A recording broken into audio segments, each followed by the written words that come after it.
Good morning सर्वांना. नमस्कार. माझ्या ब्लॉगमध्ये तुमचे सर्वांचे पुन्हा एकदा स्वागत आहे. तर बघा, सकाळी मुलांची स्कूलला जायची तयारी चालूच आहे. डेलीच असते.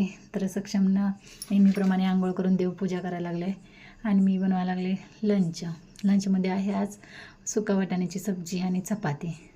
तर मग मुलं आवरून गेली स्कूलला आणि त्याच्यानंतर ओरी बघा त्यांना कशी बघत बसले. तिला बांधलेलं सोडलंच नाही, कारण ती पाठीमागं लागते.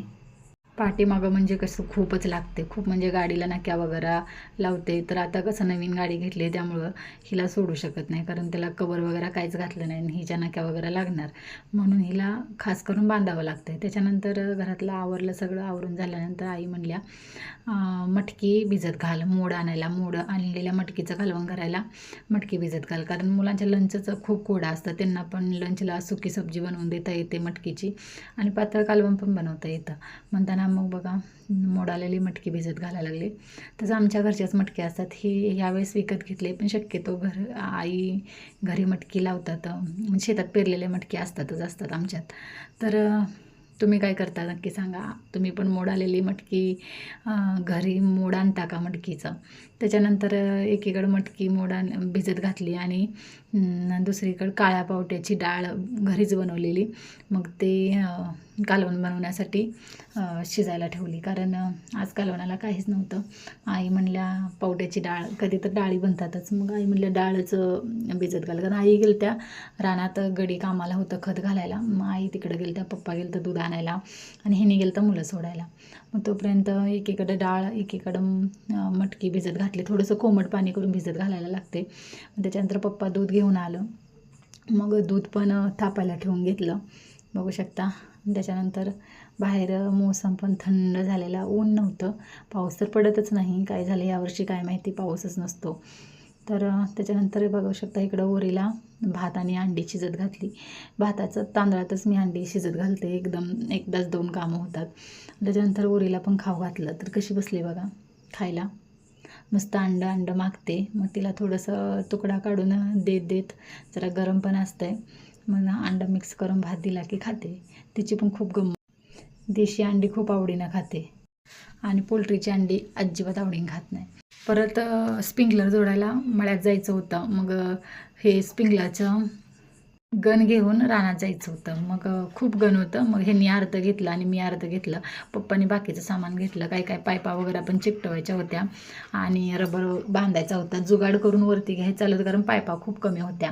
आणि तिकडं लावलेली बाजरी आणि मूग लावलं होतं, तिकडं पाणी द्यायचं म्हणजे पाऊसच नाही, त्यामुळं पाणी द्यायचं होतं.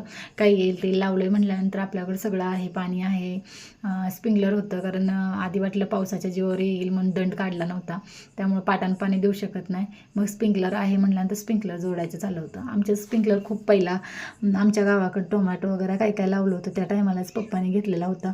मग ते इकडं पण घेऊन आले, तर बघू शकता कधीतरी कामाला येते हे असं. तर चाललं हे जोडायचं, तर त्याचं पण जुगाड करून लावल्यामुळं खूप दिक्कत येत होती. खूप कुठं निसटत होतं. कधी तर जोडायचं वर्षातून एकदा म्हटल्यानंतर त्रास होतोच.